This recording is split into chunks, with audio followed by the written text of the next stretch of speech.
Hi guys. Today I had the amazing opportunity of interviewing Laura Williams. And you're probably wondering, who's Laura Williams? Well, let me tell you. Not only is she an incredibly talented, strong individual, she's incredibly inspiring. Laura is a sepsis survivor, and through her story, she's helped educate a lot of people on the signs of sepsis and how we can prevent near death experiences because of sepsis. Sepsis claims a lot of lives per year, and Laura goes on to discuss how this affects everybody, even our healthcare system. I had an incredible time interviewing Laura, and I am so grateful that she chose me as well as many other people to share her experience and share her journey. So please continue watching, and I hope this helps inspire all of you as it has inspired myself as well, to turn your trauma into something that can be positive for all of us, and it can help better us all in the long run. Thank you so much. Hi, Laura. Hi! Oh, I'm so excited to have you here. Thank you so much for joining me today. Pleasure. Just wanted to tell you, I find you so incredibly, first of all, you're one of the funniest ladies I've ever met in my life. That's my mom included. I'm sorry, Mom. Also, your journey has just been so incredibly inspiring, and it's absolutely amazing. How did you start your journey with sepsis? Could you walk us through that? Yeah, so first of all, my story starts the 3rd of February 2019. Okay. It was a Sunday. Yeah. So I went to a nursing home and I was treating feet on a blooming Sunday. Was not happy. I wouldn't be happy. No, it's like, because I've been working I think I was on my 14th day of work at that particular point, so I was a little bit knackered. Of course, yeah. Yeah. But I'd just spoken to the nurse in charge and was like, right, okay, who do I need to see? La la la. And then they were like, right, okay. There was me with my trolley. And it is basically like a shopping trolley. It's awesome. Yeah. And was going to treat the feet. And one of my favorite patients, who I'd been treating for about 2 years at that point, was like, Laura, oh my God, it's so lovely to see you. I don't need my feet doing, but can I have a hug? And well, what kind of human would you be if you didn't? The worst kind of human. Yeah. So even though you're meant to have these professional boundaries, I'm one of these people who's like, you know what? When it comes to podiatry, I don't have patients, I have friends that I just see on a regular basis. And I think it's a really nice way of putting it. And so I gave her a hug and we had a bit of a chat, and I was like, you know what? It's been about 5 minutes. I've really got to go and do some work. And she's like, okay, but just come and say hi later. And I was like, okay. And later on that day, I was there for the entire day. And at 7 o'clock, I was still writing notes. But I saw her then being wheeled off on a stretcher.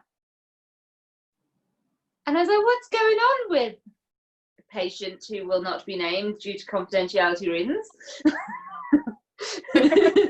And they were like, oh, uncontrollable sickness and diarrhea. And I went, awesome. I gave her a hug earlier. Great. Oh, God. Yeah. So I was like, awesome. And like the next day in the evening when I finished work, I was like, you know what, I'm feeling really like knackered. I'm not feeling myself. So because I was meant to be in the next morning, so I was like, I'm just gonna come in early and do my notes in the morning. And I woke up at 3 o'clock in the morning with uncontrollable sickness and diarrhea and toothache in my right side. And when I say sickness, I mean the kind of sickness like The Exorcist with the spinning head. Oh God. Oh, I hated that movie. Absolutely hated that movie. So did I, but that's the only kind of like, it was horrendous. Oh God. This is the thing, everyone's healthcare on this, so I think everybody will kind of just be like, yeah, okay, we're used to it.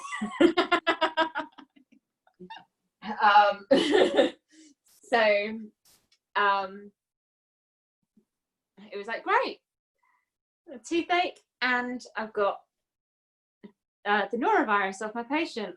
Wonderful. So it meant I couldn't go to the doctors, I couldn't go to the dentist, because 48 hours clear when it comes to the dentist. But I still phoned them up the next morning to be like, to get some advice, and they're like, just keep hydrated, blah blah blah. I'm like, right, that's fine. And then the dentist was just like, codeine, and then come and see us. No, but this is the thing, because all it was sickness and diarrhea and toothache at that particular point, because sepsis always starts off as a localized infection. I need to put my teeth in, don't I?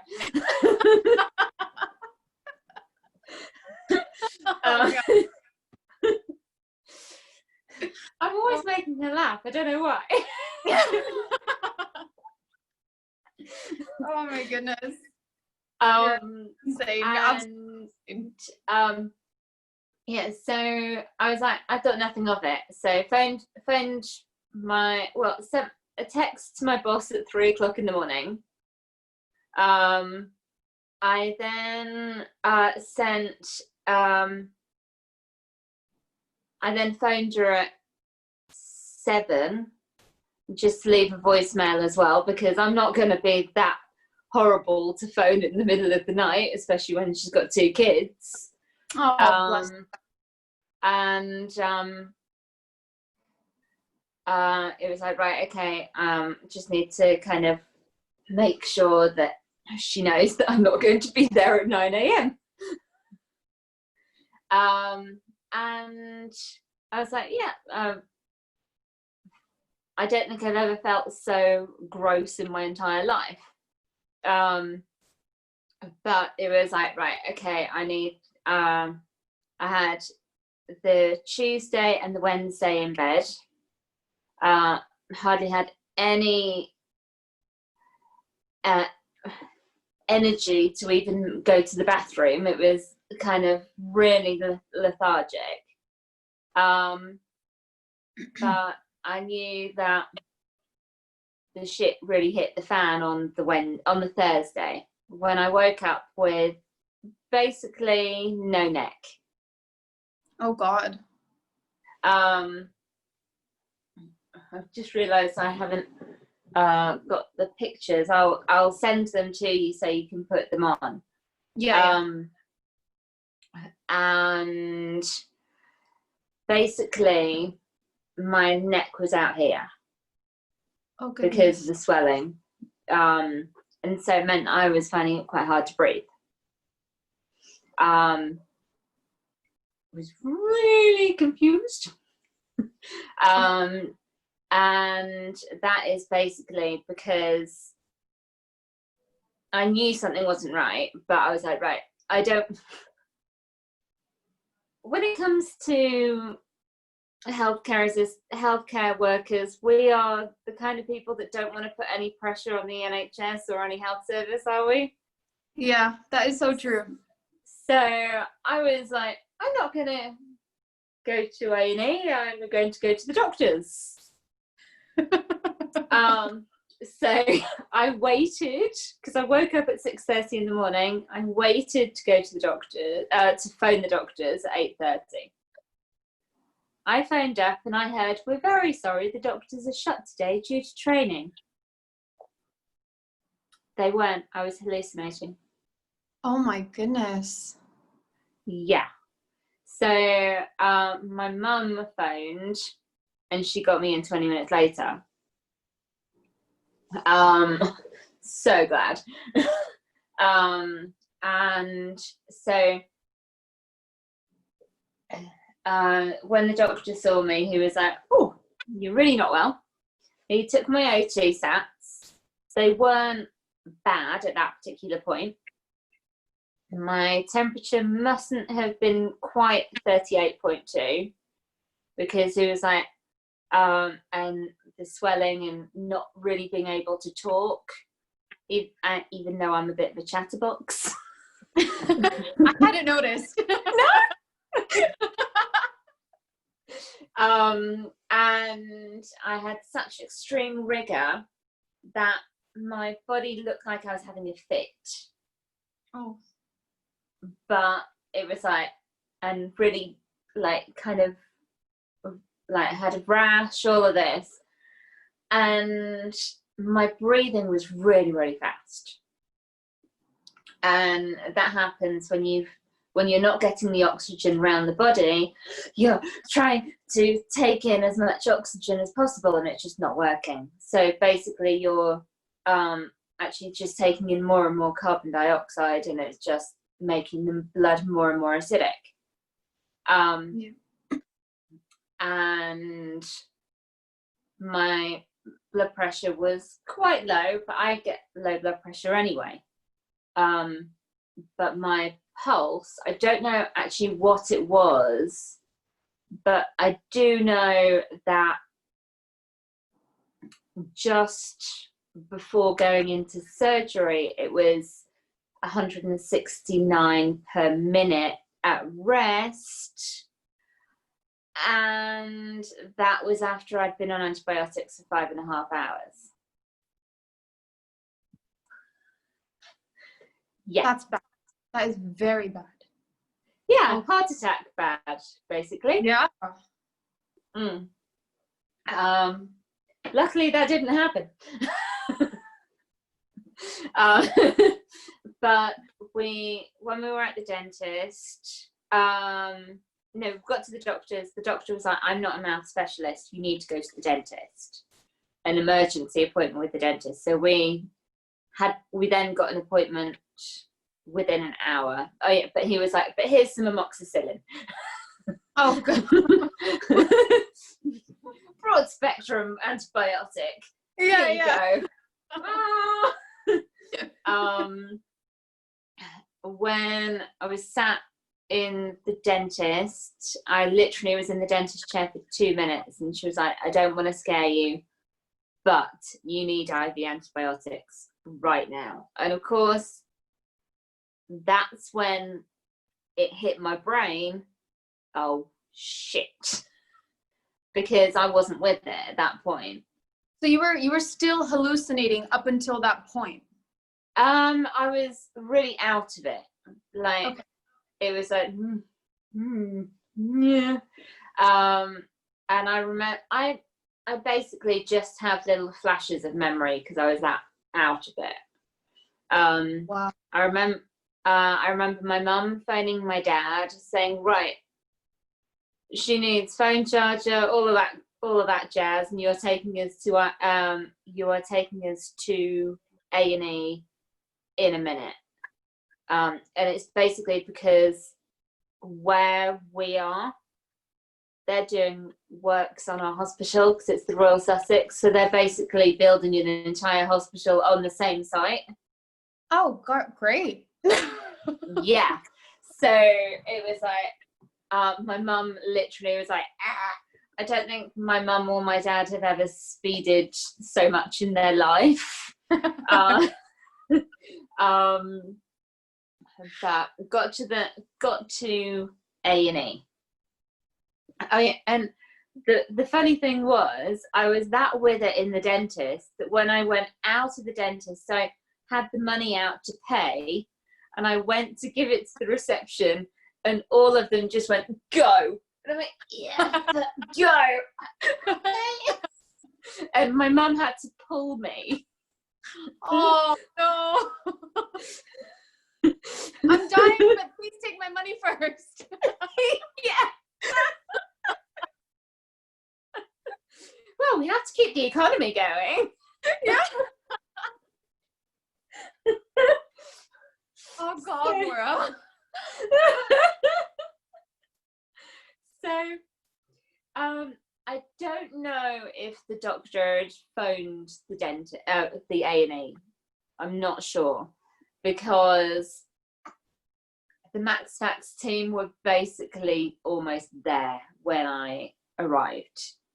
Because my dad took us, and there were 44 people in A&E, and I was in within 2 minutes. You know you're not well if you're in that fast. Yeah, exactly.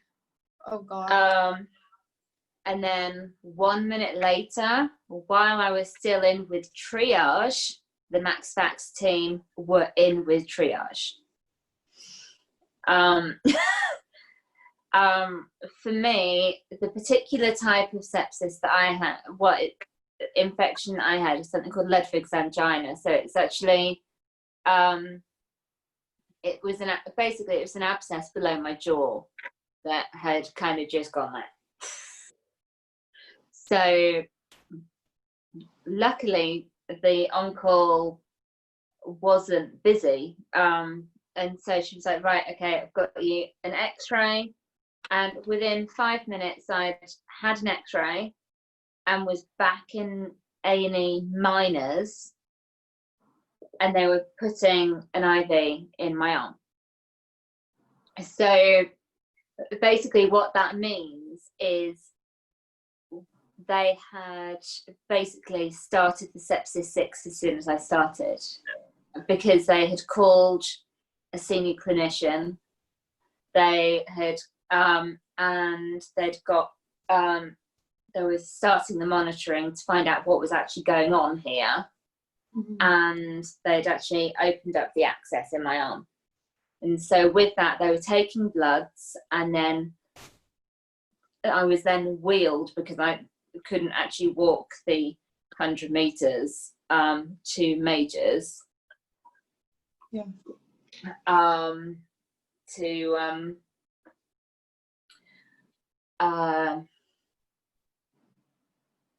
be on a bed, and then it was fluids, IV antibiotics, and steroids to bring temperature down, to get my heart rate back down, to raise my blood pressure, because it was like, I remember at one point it being 60/40. Oh God. Yeah, it's usually it can be as low as 80/60 on a normal day, but that is excessively low. Like, when it's on a normal day, I've had nurses saying, "How on earth are you not actually on the floor?" That's always encouraging to hear. Yeah, exactly. And then they'd also got heparin because of risk of blood clots and amputations, and they were also they did like full blood count, making sure that they were checking my lactate levels. So my blood, basically lactic acid is 3.8 on the pH scale. And okay. So when your blood gets to the point where it's like a 6, it's way too acidic. And so when it goes down, you're like, it's really not good. And so they don't want that to happen, obviously. Yeah. Because you don't want, like, when it comes to the blood pressure going crashing, it means then organ failure and kidney damage. Luckily, Yeah. that didn't happen. Yes. But I remember having a CT scan, and I had to have a CT scan instead of an MRI because I have a hearing aid, a bone anchored hearing aid. So that would have pulled my implants out. Oh, right. I see. Okay. Yeah. So when they were doing the bloods, they were like, she needs an MRI. And then it's like, can't have an MRI. Can't have an MRI. And they were like, oh. It's really funny the things that you remember as you're talking about them, and then it's like, oh yeah, I forgot that. Yeah. And so I had a CT, and what happened was they had to put another cannula in to put the dye in. Okay. And the dye leaked out. So all up my arm.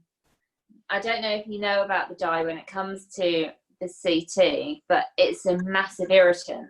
So my arm was completely red for about 4 months. Oh my God. A little patchy, and it was really itchy. And so once it had leaked out and they were like, oh crap, they got an iced glove of water and put it on my arm to kind of bring down the irritation. And so went into this CT like, oh my God, claustrophobia, as you can probably, and then came out, and then the first thing I did was grab that and put it on my neck because my neck was feeling so hot with the infection, obviously. Yeah, of course. And within 5 minutes that was warm. Wow. Yeah. But 10 minutes after coming out of the CT, I was then down to have surgery. But the big thing with that, they actually, because Ludwig's angina is actually very dangerous and extremely rare. The Max Fax lady had never actually seen it in person. She'd only ever seen it in a textbook. Oh, wow. Yeah. Did that make you nervous at all? She didn't tell me that until the next, until. A wise decision. Yeah. It was only when it was a week after after I was discharged that we went to check on the mouth and all of that, because I had to have teeth out, 3 teeth out on the bottom. So I had to learn to eat again. That was fun. But when I was in to have the anaesthetist, they had to have one, do another cannula, but they had to have 2 anaesthetists because one had to intubate me up my nose instead of down my throat. Oh God. That's so gross. Yeah, and it's because my throat was already too swollen. Okay, yeah, that makes sense. Yeah. That must have been so uncomfortable. Like, this whole experience must have been so incredibly uncomfortable for you. Just a little. Just a smidge.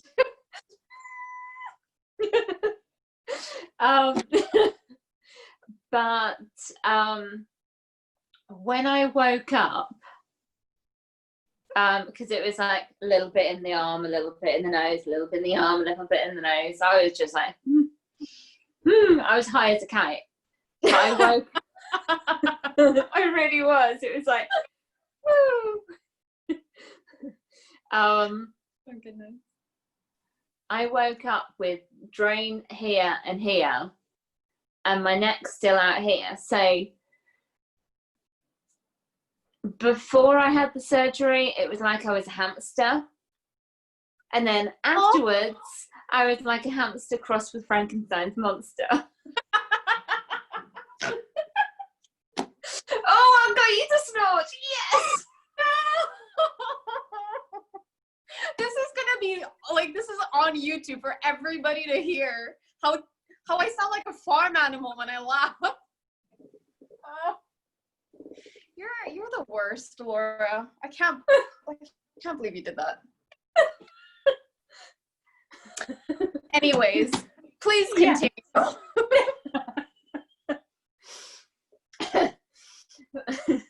Right. I'm so glad I'm not wearing mascara. Well, I am. I didn't know that you'd be laughing.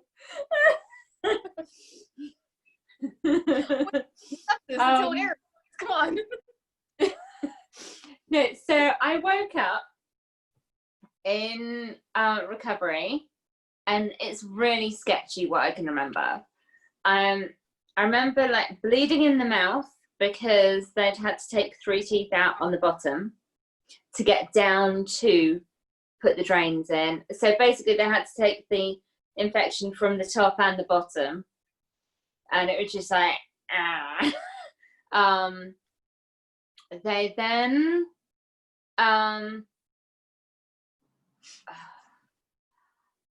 it then is like really like bitty. I remember because of a flashback that happened about 2 months later, which was part of a nightmare that I then kept on having when I was awake as well. Hearing it's a good job that her mum and dad brought her in, because if they'd waited for the ambulance, she wouldn't be here. Yeah. No. Yeah, that was one of them. And then another one was, okay, so we just need to phone your mum and dad to say that you got out of surgery. And I'm like, okay, this is your phone number, isn't it? No. Do you know it? No. Google it. And they found it.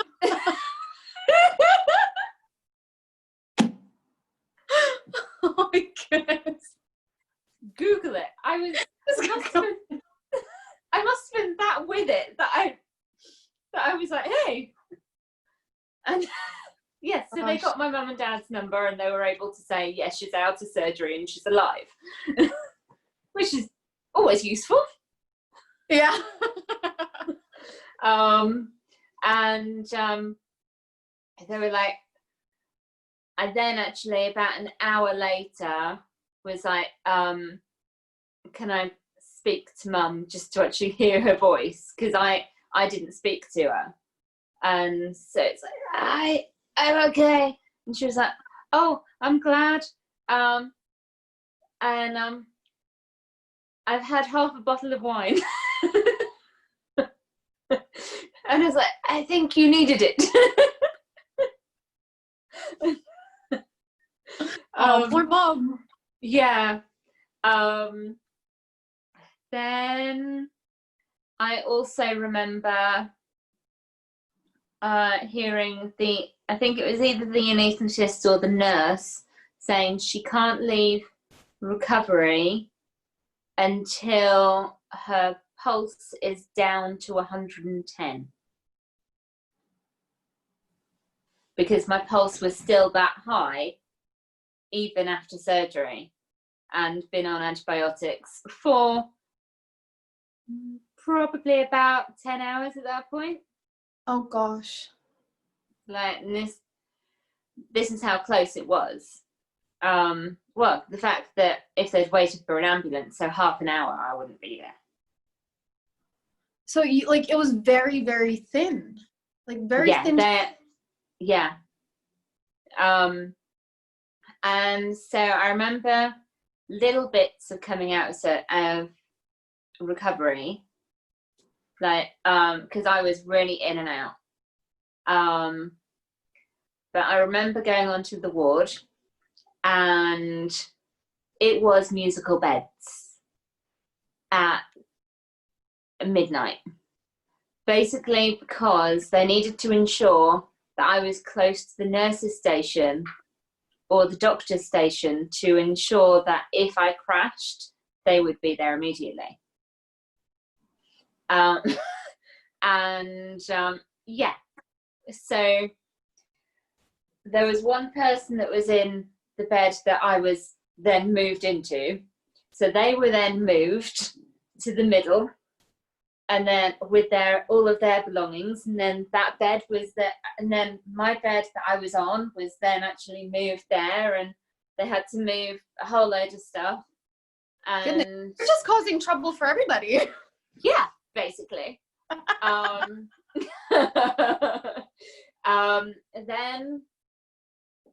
I was in that particular bed for a day while everything was still up in the air. I then was moved to the next room in the ward, but the same bed, so that they could still get to me. And this is the one where I actually find really funny, because I was in like a ward with all of the older people, as you would probably kind of guess, and there was a lady who was opposite who had the OT and physio with her for the first time, because she'd had a fall and broken her femur. So she'd had no, she hadn't. She'd broken a hip, and so she had a hip replacement. So brain fart then. And she was then on the Zimmer, kind of looking down all of this, and I was like, can I give my professional opinion? I'm a podiatrist here. And I was like, there's no boys here. Just remember, bum in, boobs out, head up. What? Yeah. If you think of the positioning, bum in, boobs out, head up, not looking at the floor, you've got a better balance. Actually, that is true. Yeah. Oh. And she was like, that's awesome, I'm keeping that. Yeah. And so that was quite funny. And then but the first morning I'd had to have the SALT team, so the speech and language team, because I needed to learn how to drink and eat again, because every time I was having a drink I was choking. What? Because I'd lost the ability, because I'd got the drains, everything had kind of been messed about with, and it was really, really hard to swallow. And so she was like, right, okay, we're going to do this, we're going to do this, we're going to do this. And I was like, can I have a straw? And she went, nope, that's a soft swallow, you need a hard swallow. And I was like, what? There's a difference? Oh, Laura. But there are little things like that in the hospital. And after 4 days, I went home, and I then had 2 weeks at home as well. But because, as I was saying before, I didn't want to put any pressure on the NHS, I decided I'm going to do my own dressings. But honey, that's what they're there for. I still wasn't in my own mind, in my right mind. Okay, because we'll give you 9 that. days later, when I went actually to get it checked, they were like, why haven't you come and see us? They were really pissed off. It was funny. Look at you. It was was really funny. But it was just, she was like, why haven't you come to see us? And I was like, because I've got all of this stuff at home. I knew what you'd be using. It's not as if you'd be using silver. I knew what you would be using. And they were like, what have you got underneath? And I'd put Inidine underneath. And I was like, Inidine? And they're like, no, you can't do that. Not on there. And I was like, well, to be honest, I've had sepsis and I actually didn't want any extra infection to go in there. So I'm going to use anything to go. So it was like, and they were like, yeah, okay, fair enough. But I was like, when can I take the dressings off? And they're like, well, you can have them off now. And I'm like, okay. Bearing in mind, I've been changing my dressing every 4 hours, so you can imagine how much water was still there. Mm-hmm, yeah. And I remember, I think it was like a day later, I yawned, and basically, oh no, I know this. I saw the video. I know where this is going. Yeah. She's incontinence. Oh.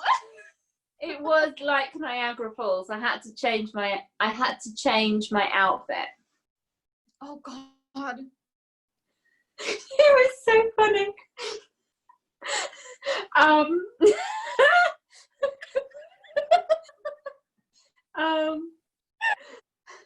And I had to sleep with an Inco sheet because otherwise my pillow would have been disgusting. Oh. Yeah, so I kind of thought that would be the end of it.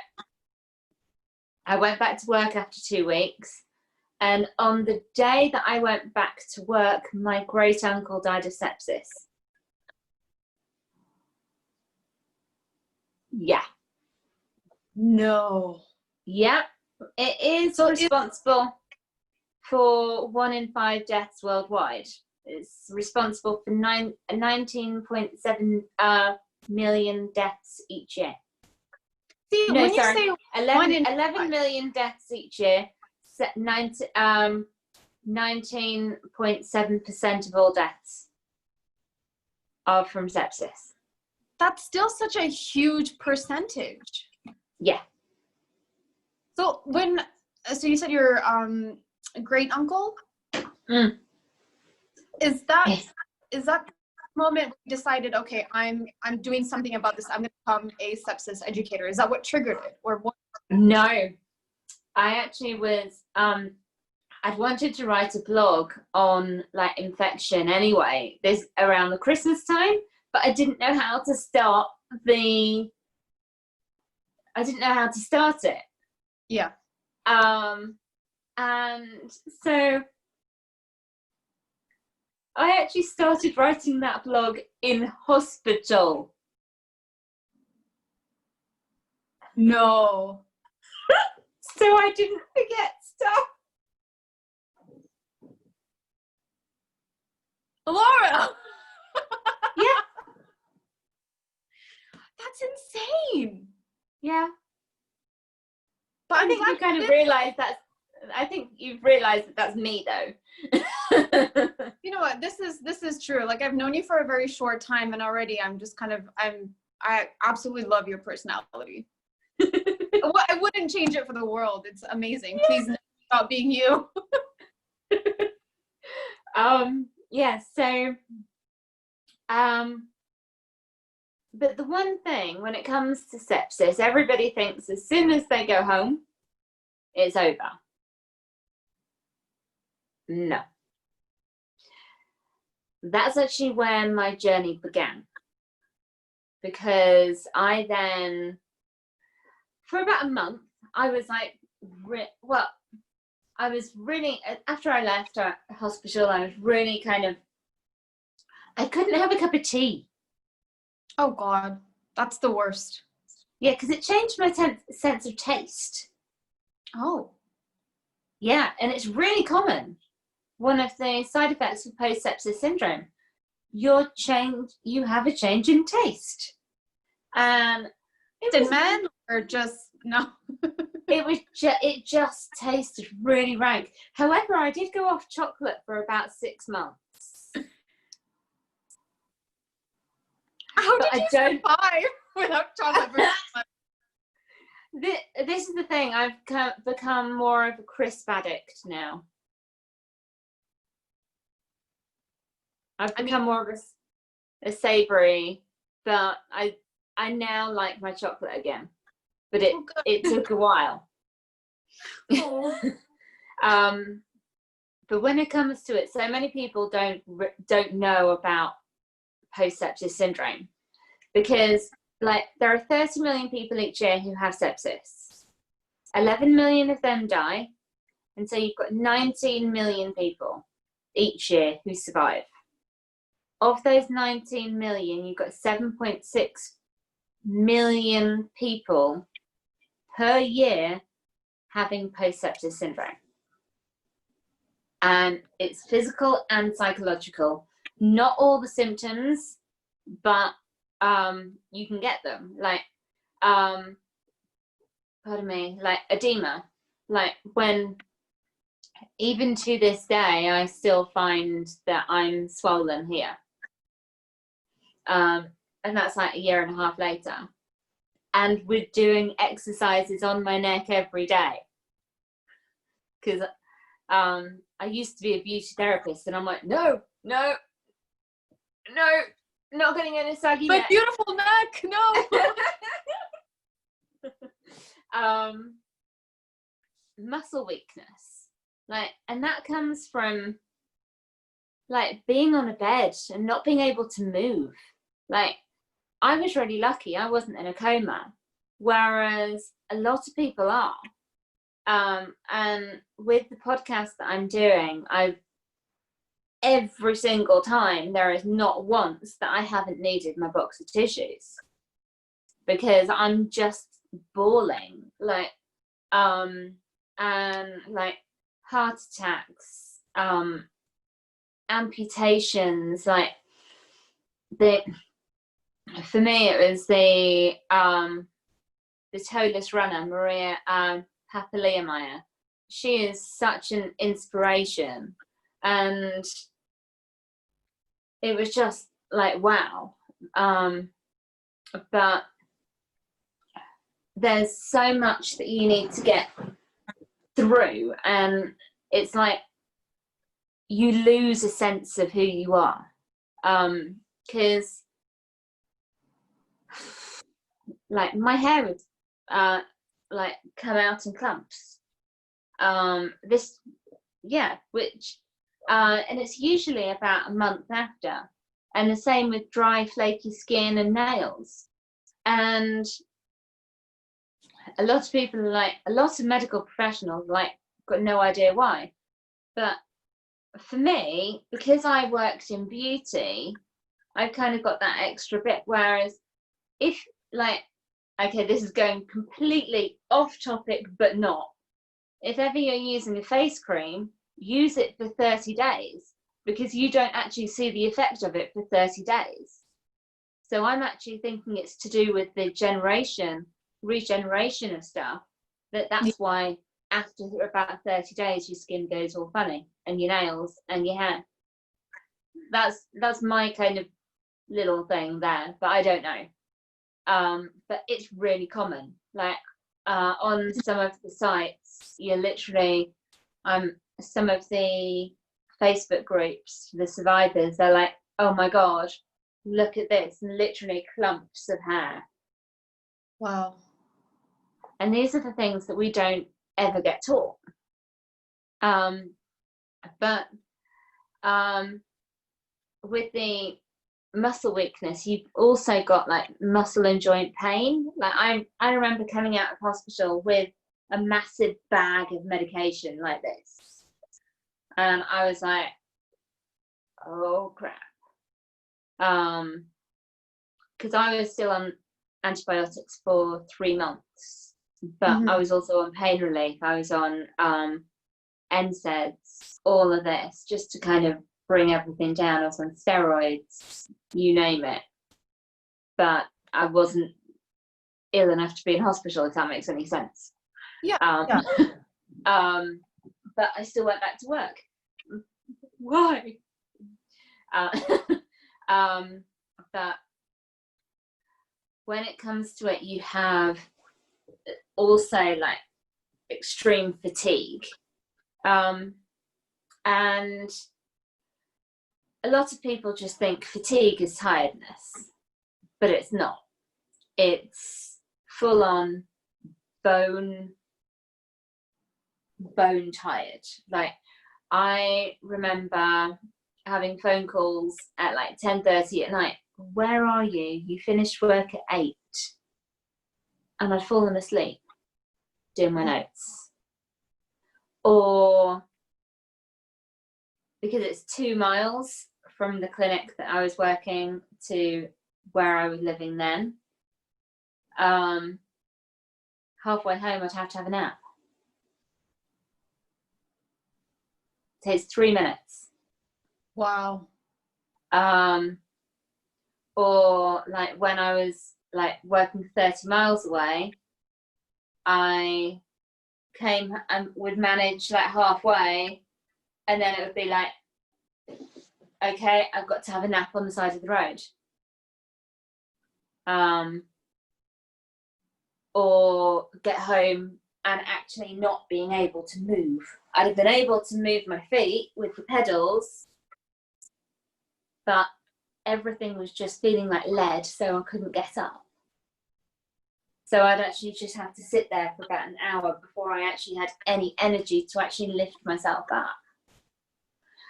And when I then started getting the nightmares, and consequently because of that, the insomnia, because I didn't want to go back to sleep, I was then getting brain fog and short-term memory loss. And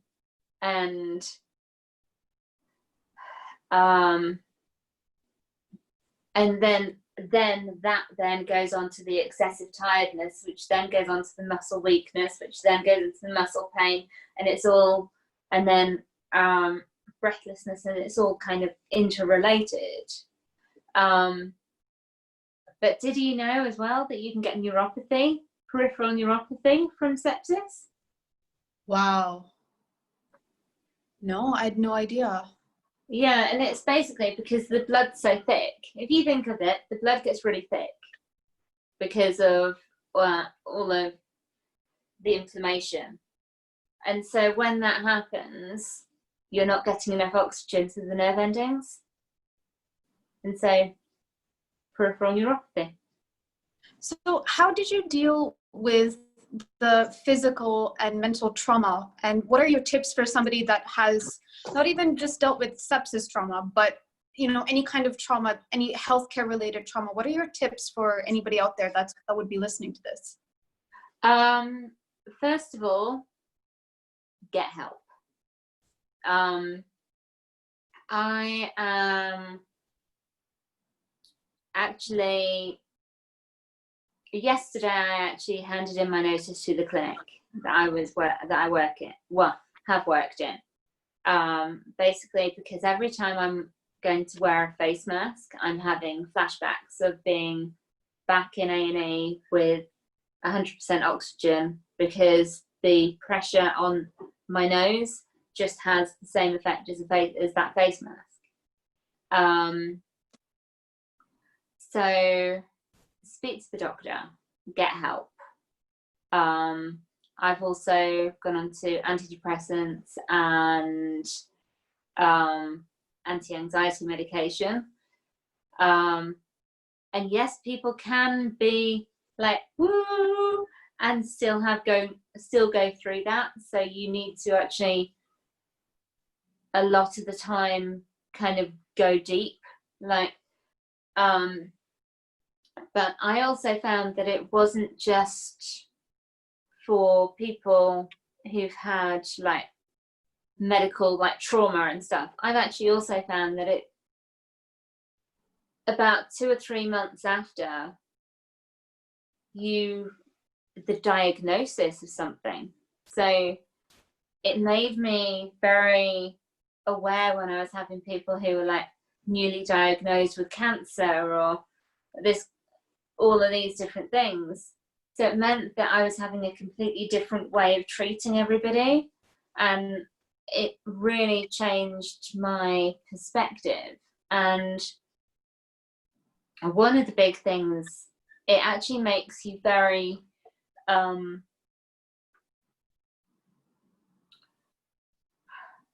actually makes you quite scared when you're treating a patient, to be honest, because if you see like an infection, a raging infection, you're like, you know what it can do.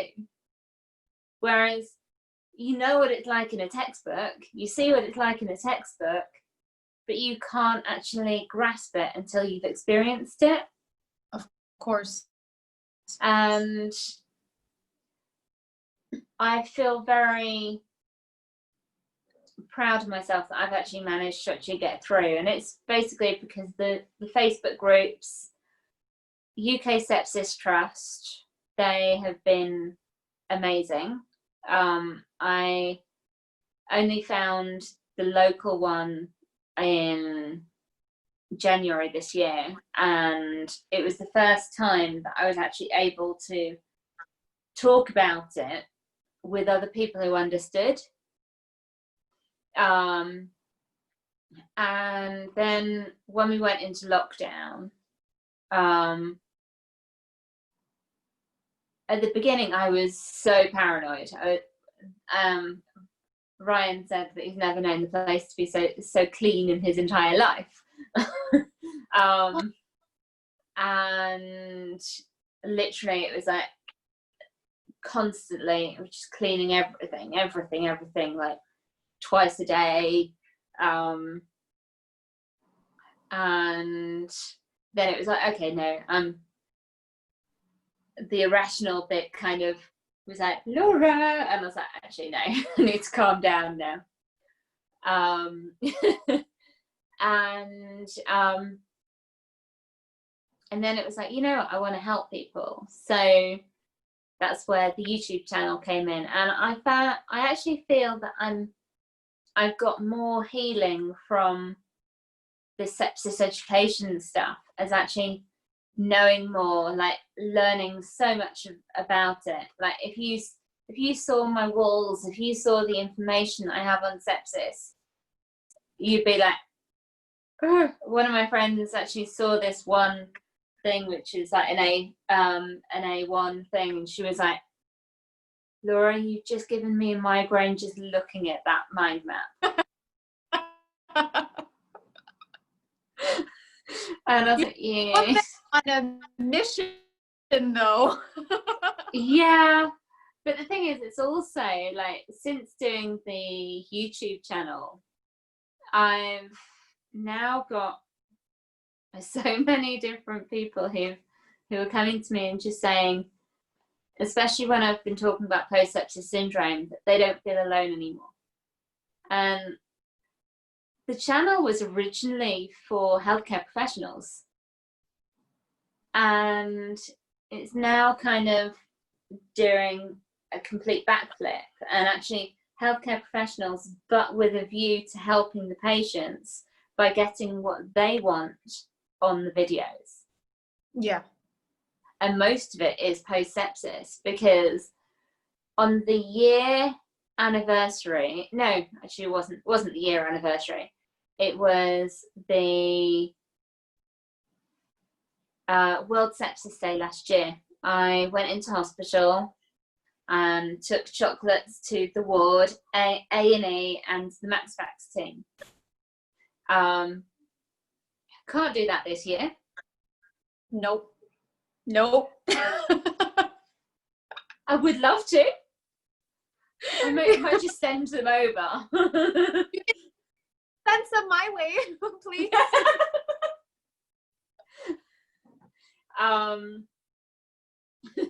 Because I got one of the big Quality Street boxes that they have around Christmas time. Of course they do, girl. Oh, it's so annoying that they get smaller each year. I know. Oh. And so I took that to the 3 places. So I wanted Cara to see about having some of the chocolates. I was actually speaking to my friend who, I didn't say this. One of my friends that I actually have met, I think it was around October time. I was chatting to her, and because she was starting in the same building that the clinic that I was working in was, and I heard that she was training to be a GP, and so I was like, "Oh, so hi, nice to meet you." La la la. And I was like, "You're training to be a GP, aren't you?" And she was like, "Well, actually, at the moment, I'm not. At the moment, I'm in A&E." And I went, "Okay, I'm going to give you a hug now, and then I'm going to explain in a minute." I think she thought I was mad. Okay? I gave her a hug and went, "Thank you for saving my life." And she went, "You what?" And I was like, "Yeah, lime green scrubs, right?" She went, "Yeah." And I was like, "Thank you for saving my life. I had Ledward's angina earlier on this year." And she went, "You are lucky to be here." Wow. Yeah. One of the big things that she said as well was, if I had gone after 5 o'clock or on a weekend, I would have been blue lighted to Haywards Heath Hospital, because the MaxFax team are only there from 9 till 5 in that hospital, because they're not there in every hospital either. Oh. Yeah. That's slightly strange. Yeah. What can you do? Nothing. Just count your blessings. Just be blue lighted. Oh God. So yeah. so you've got your online course that you've started. Yeah. Is that wrapped up? Is that ready to be published? It's published already. And I know. if we want to find you on social media, where can we find you, Laura? I'm basically more or less on Instagram constantly. I wasn't until about 4 months ago, and then lockdown happened and I worked out how to use it.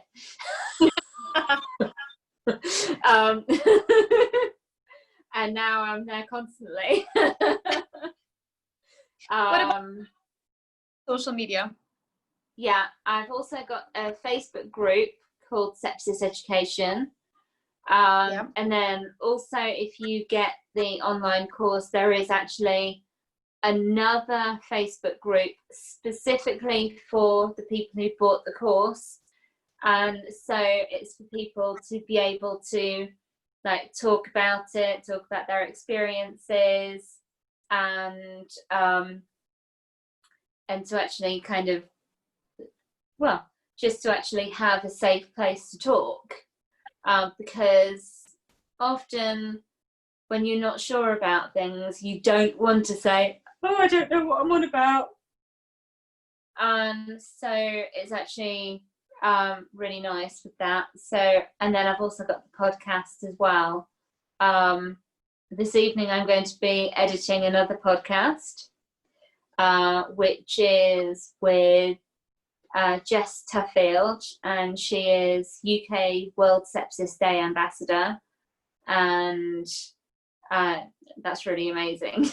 No, that is. I just couldn't believe that I managed to get someone like that to come on my podcast. But then I've got the toeless runner, Alex Morley. I actually was really privileged to actually have him actually on his first anniversary. Wow. And he's a med student at Cambridge, and so he's been isolating at home, and because he's a lot higher risk than I was, because he had a whole load of other complications, as did all of the others. But I'm I consider myself to be very lucky. But although it seemed like it would have been the worst thing to ever happen to me, I actually consider it to be one of the best, because it's changed the way that I treat people with my podiatry. So my medical model of health is just crap, and the biopsychosocial model is the way to go. No, because when you go to the doctors and say, I've got all but 3 symptoms of post-sepsis syndrome, you don't want to be asked, oh, who told you you had sepsis? You want to actually be asked, so what are your symptoms? Whereas he was like, who told you you had sepsis? I don't know why it didn't come up on my notes, or he probably didn't look.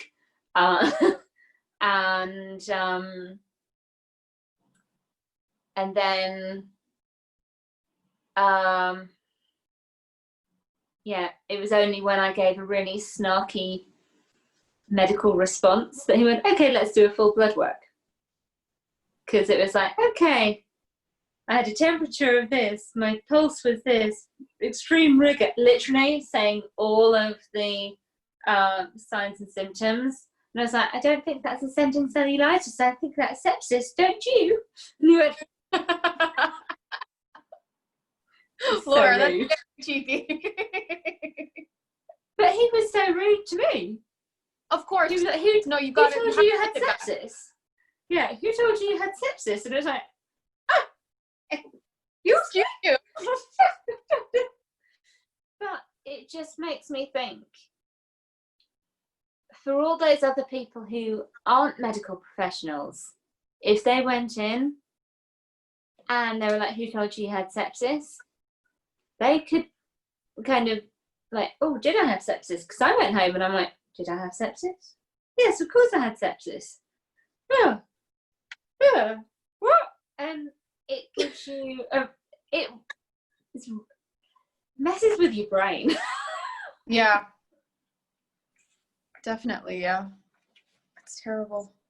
Well, Yeah. I mean, I'm really excited to see what you have planned for the future. I'm really impressed that you've taken something that's been incredibly traumatic and turned it into an educational tool. And I'm so excited to see what you're going to do with this in the future. And I really hope you just continue and educate all of us, and we can all be better students from it. Yeah. I did want to end the interview / conversation on a good note, and I think you know exactly where this is going. Oh, yeah. This is going to be amusing, and I'm terrible at these.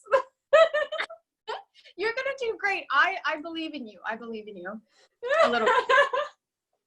So, okay, so we're going to play a rapid fire game. Do you know the rules? Do you remember the rules? I have to answer with the wrong answer. Is that right? Bingo. Let's see how badly we can get you in trouble. Did pretty well. We didn't get him in enough trouble. So I think you're my next victim. I'm sorry. Right. Are you ready? Go for it. Okay. What's your favorite thing about feet? Cheese. What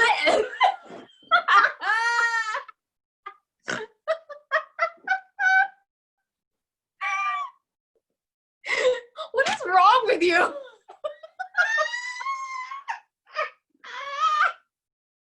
All right.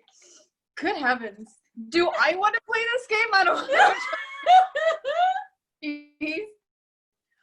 What's your favorite thing about podiatry? Oh, God.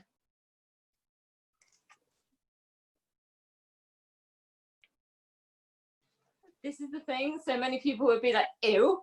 But I'm like, exploding ulcers. Why do I bother? Okay. What's your favorite thing about UK? Wrong answer. The weather. I used to work on the cruise ships. Come on, I'm used to the Caribbean. Oh, that's right. Look at you being all fancy. Oh, I used to work on a cruise ship. Okay. What's your favorite movie? Oh. Wrong answer.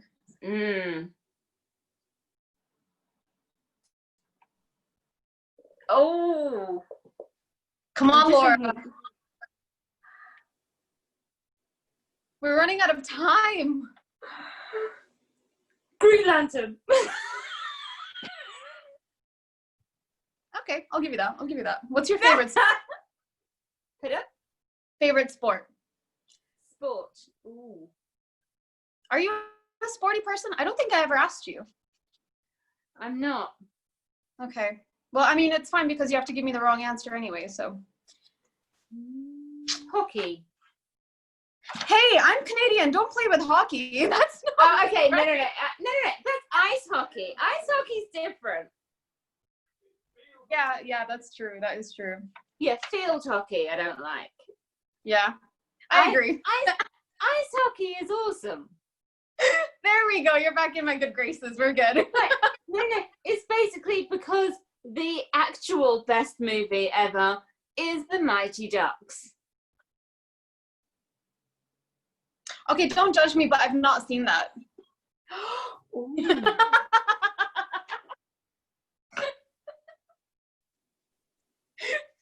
You need to. Move on. You need to. It's a trilogy. You've got it. Okay, I'll do that. What's your favorite snack?